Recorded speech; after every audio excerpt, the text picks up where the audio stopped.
Role-playing games are uniquely positioned to deliver non-linear narratives in ways that no other form of media can truly replicate.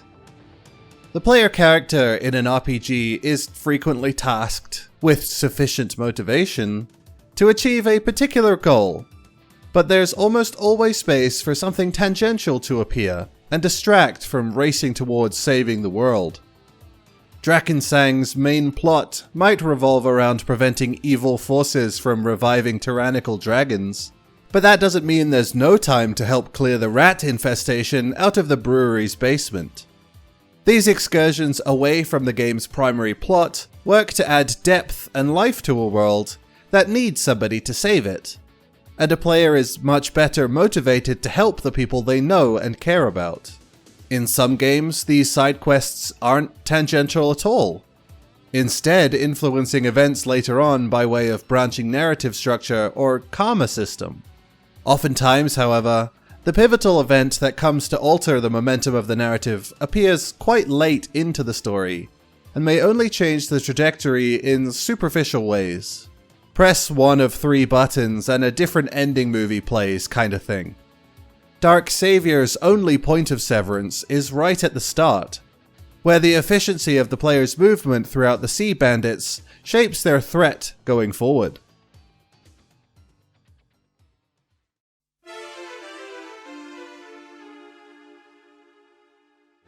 Released exclusively on the Sega Saturn in 1996, Dark Savior was Climax Entertainment's first 3D video game, and their only contribution to the Saturn's library. The player assumes the role of Garion, a bounty hunter whose latest prize is so dangerous that he must personally escort them to a distant prison island and oversee the creature's swift execution. This plan goes awry when Bilan escapes imprisonment on the ship and manages to murder almost every other person on board in mere minutes. How quickly the player manages to traverse the Sea Bandits and make it to the captain determines the narrative that follows. Will the player end up chasing Bilan through the prison island as it grows in power by devouring the prisoners? Will Garion's presence on the island inspire the rebel prisoner organization to make a move against the warden's dictatorial regime? Perhaps even the very fabric of existence is at stake. Dark Savior uses 2D character sprites within 3D environments to deliver a surprisingly detailed and expansive world. That world contains a variety of settings for the adventure to waddle through, as well as a substantial number of battles, puzzles, and platforming gauntlets for the player to contend with. Each combat encounter is scripted, kinda, and each uses Dark Savior's pseudo-fighting game system. The characters are locked to a 2D plane, holding away triggers a block, there are a handful of different attacks to use, and everyone has their own super that has to be charged while standing stationary and vulnerable. It isn't the most complex combat system, but it's an interesting novelty when compared to the typical RPG turn-based or semi-action style combat.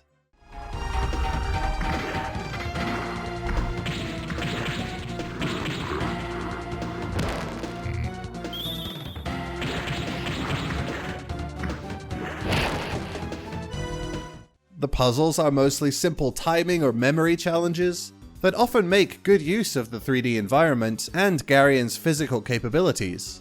But there are times where the camera wants to look for crumbs on the second floor balcony instead of showing what's going on. The camera also makes other parts of the game frustrating and more difficult than they may first appear. The Saturn was released in Japan at the end of 1994. A month before the original PlayStation. Despite Sega's previous success as a console manufacturer, their first foray into 3D gaming hardware was a commercial flop, due in part to the Saturn's unusual system architecture.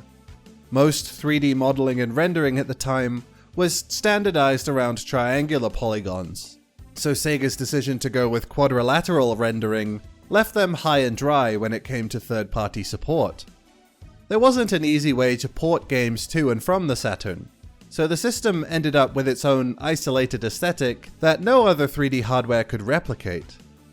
This all to say that, while I do find Dark Saviour's visuals to be pleasant and charming, the presentation doesn't stray beyond the default Saturn aesthetic. The palette is very saturated, sometimes blindingly so. The green levels are green. But considering the bulk of the game is set in a prison, I think Climax did a great job keeping the game from getting too dreary and miserable. The textures are generally quite good for the time. There are a lot of crisp, clean edges, with a focus on contrast that manages to combat the noise of the low resolution. There aren't any visually busy areas, and while the details had to remain minimal, it's easy to understand what the artists were aiming for. I think the use of 2D sprite characters contributes significantly to performance optimization, but I also think I would have preferred the characters to be 3D models. There's a long platforming gauntlet area known as the Silver Castle, which contains a number of large, moving platforms that the Saturn does not like processing.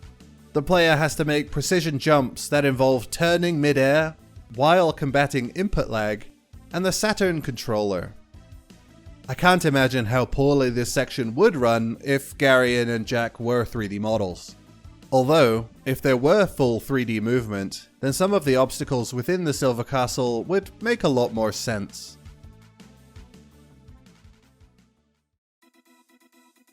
Dark Saviour uses an isometric camera perspective that always views Garion from the same angle while in motion.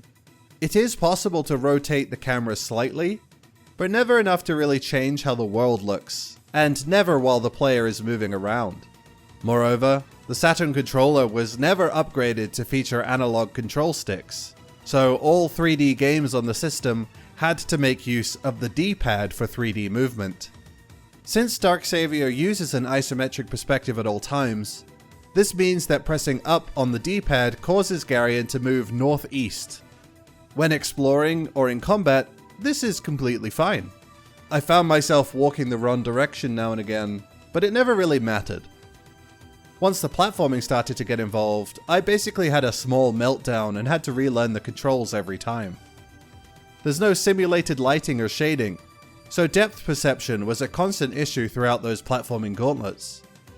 And the little drop shadow beneath Garion's feet doesn't do anything when the landing zone is off screen, or the gap is a bottomless pit that teleports you back to the start of the room where Jack lectures you about his operational code.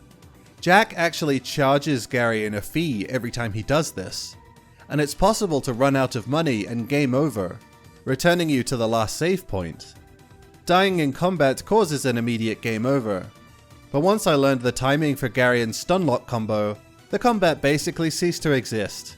If you lower most enemies' health enough and then knock them down, there's a small window in which a super will capture the enemy and allow the player to use them like a Pokemon for the rest of the parallel, which is pretty cool.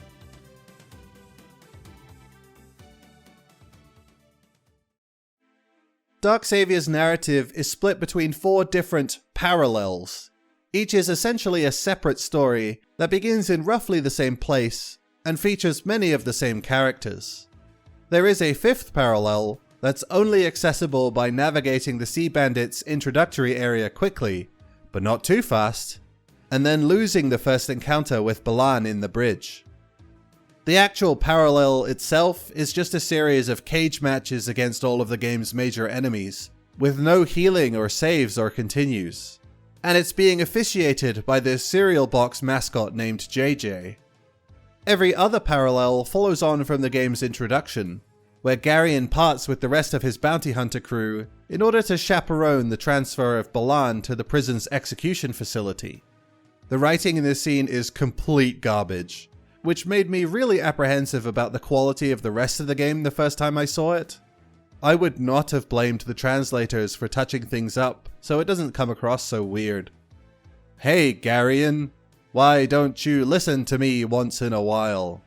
You're a stubborn bounty hunter. Good one, thanks Sherry.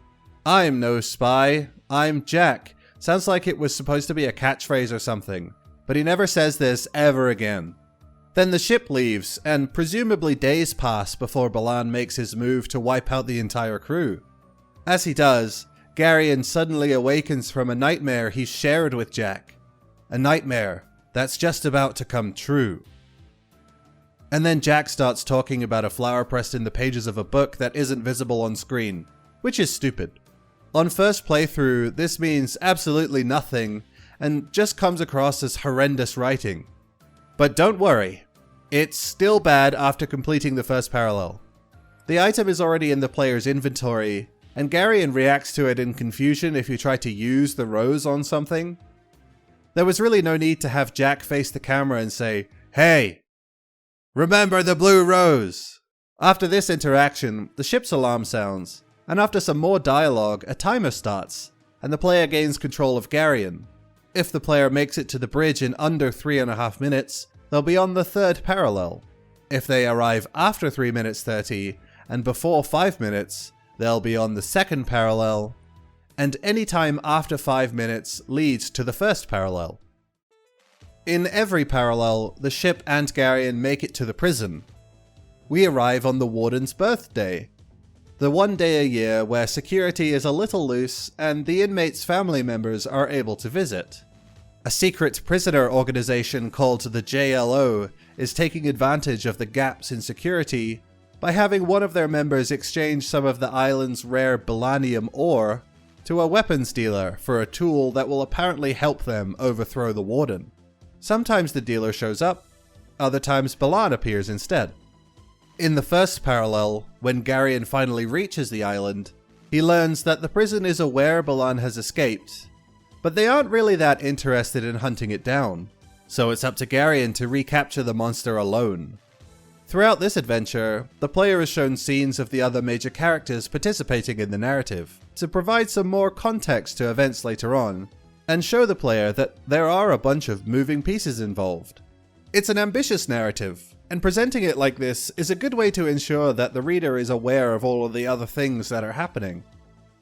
I don't understand how the actual text can be so poorly written, while the wider story overall is structured fairly well. They're very similar, if not the same skills. One of the first of these scenes really caught my attention. Not the one where the ninja lady jumps off the submarine.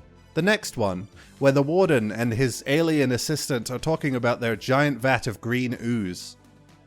The writing continues to be horrible, but the alien guy says something about the ooze being alive, and that it's actually made out of the Balanium ore that the prisoners have been mining from a cave deep below the prison. I wondered if the warden was somehow manufacturing Balans, or was planning to. What were they going to do with an army of ooze monsters? Then there's some hijinks. Garion gets recruited to help the JLO a bit, but doesn't really end up doing anything for them. Eventually, the player finds themselves in that mine, where Garion is thrown into a ruin buried even deeper beneath the island. It's here, in the ruins, that Dark Savior's narrative completely throws in the towel. There are a series of platforming puzzles that each reward a key to a large mural doorway, and access to the next puzzle. Upon turning each key, the game dumps a hefty wedge of prophecy directly into your lap. On the 7th moon of the Lavian calendar, year 280, the good people of Lavian fell under the possession of an evil entity. The king of that ancient period, Sultan IV, called this demonic being Bilano. In their language, Bilano meant soul snatcher. These segments are voiced, the only voiceover in the entire game, because the quantity of text is ridiculous, and they knew nobody would willingly read any of this crap by this point. There was a being that made the entire country of Lavia really bad at detecting evil, and everyone became suspicious of everyone else. The king hired someone to kill the creature, and they chased Bilano to the top of a nearby volcano, where he tried to skip town on a passing comet. But the guy the king hired managed to kill Bilano with a magic sword, and wow, doesn't Bilano sound just like Balan? That's crazy. Thanks, Jack. Hey, say Jesus without the G. Whoa, are you an ancient Lavian? No, you're Jack, I forgot. Anyway, the magic sword is in the next room. You know, the magic sword. The magic sword that kills Balan. The magic sword that specifically kills Balan. Balan's magic sword. That magic sword? It's in the room immediately after you're told there's a magic sword that kills Balan. Garion takes the sword, There's an exit that spits the player out right next to the series of castles that are required to unlock the Silver Castle, which is the highest point on the island, therefore the most likely place Balan would go, since it's trying to grab onto that comet again. And then Garion goes there and defeats the Warden and Balan to end the first parallel. I know the common knowledge is that video game writing doesn't get good until BioShock or whatever, but that isn't really true, is it? RPG writing had been excellent for a while before Dark Savior entered development, and I find it strange that a game that is so writing forward and insistent upon being replayed would allow the first of 4 stories to be so startled by its own conclusion.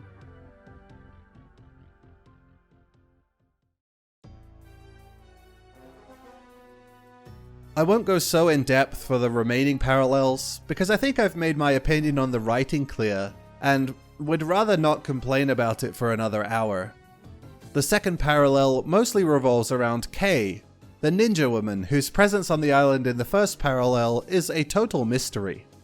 Kay had been sent to the prison to find another operative who had gone missing, but she had other motivations for accepting the mission. Kay's father had been imprisoned on the island 20 years prior, and she had heard reports that he intended to overthrow the Warden somehow.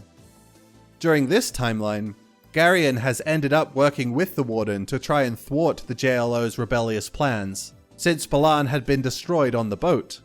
Garion manages to fall in love with Kay during the 15 minutes they're together, but their budding romance is stalled when everyone discovers the Ali Baba character they've been searching for is actually Kay's father. Personally, I had assumed Ali Baba was the giant disembodied head in the Bronze Castle from the first parallel, but that turned out to be wrong. The drama of the situation doesn't really get to develop, however, because one of the JLO members had fallen into that vat of green ooze from before and transformed into a giant monster, and I guess the only way to defeat him is to learn that Kay's real name is Silver Kay, and she's the only one who can defeat the Balanium-infused lizard man. There's a cool-ass music video that plays before the ending credits though, so Parallel 2 might be the best one.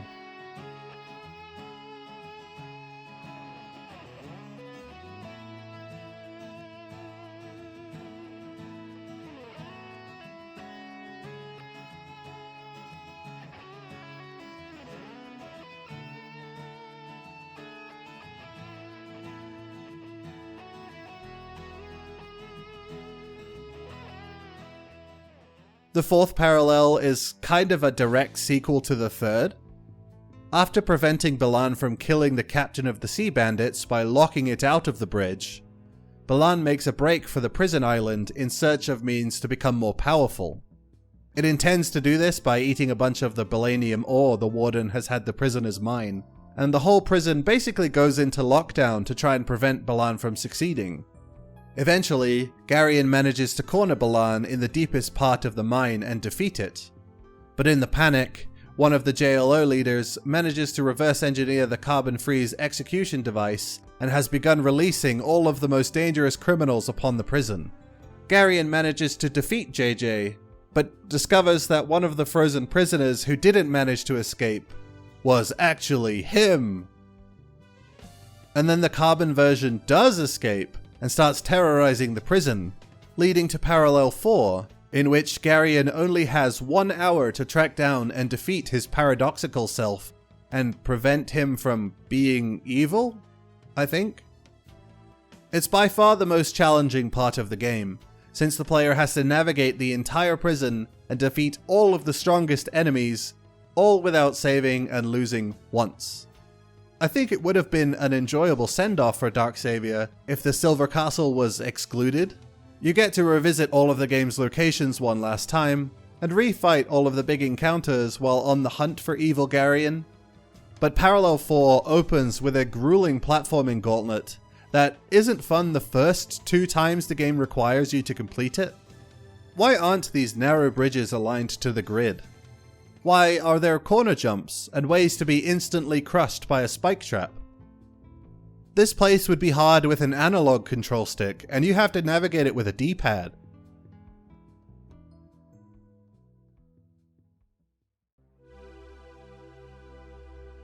Darksavier's shape is indeed non-linear. Like a tree, each of the game's narrative begins at the same point and grows outward into its own branch that ultimately doesn't reach very high. Whether Garion is fighting to prevent a slime monster from escaping execution upon a passing comet, or fighting the prisoners attempting to take over the island from within, or fighting himself from an alternate timeline, Garion will be fighting something that could have really done with a redraft or two. Climax Entertainment's ambition for Darksavior is visible and commendable. There are very few RPGs putting their primary narrative branch somewhere within the first 5 minutes of gameplay. Mechanically, Darksavior is making the most of a bad situation. The Saturn controller isn't the most accommodating piece of plastic, and yet Climax managed to sneak action combat and some semi-competent platforming challenges into a game that could have easily gotten away with less. I can congratulate the developers for their ingenuity, and for offering Saturn owners something that wasn't a puzzle game or a shoot-'em-up or a fighting game, which the system is not in short supply of. For now though, I think I'm going to move on to something a little less wordy.